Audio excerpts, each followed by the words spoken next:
Hello guys, in today's video I'm going to tell you what to do if your fast charging isn't working in your Raptor 5G device.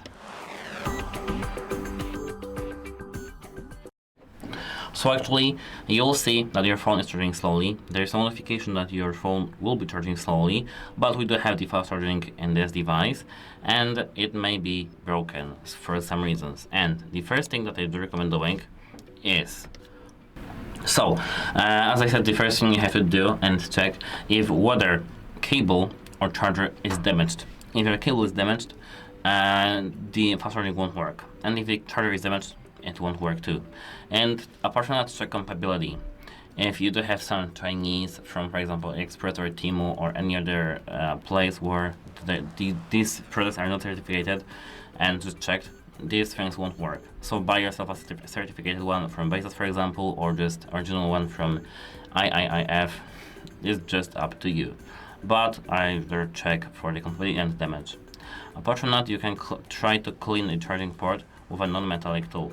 You can clean this charging port over here with, for example, soft brush, just to clean it to make sure that the charging will work without any damages. And there's no way to enable disable the fast charging in these settings, so we can't do that. But what you can do is to test this fast charger in other power outlet. Try switching cables, try switching chargers and power outlets, of course. And apart from that, as the final thing, when you're connected to the internet, you can go to the settings and now scroll down so that you can see here the system.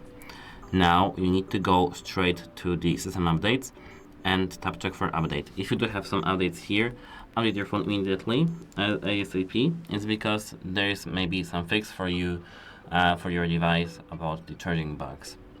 And that's it. Hope it helps you, and goodbye and have a nice day.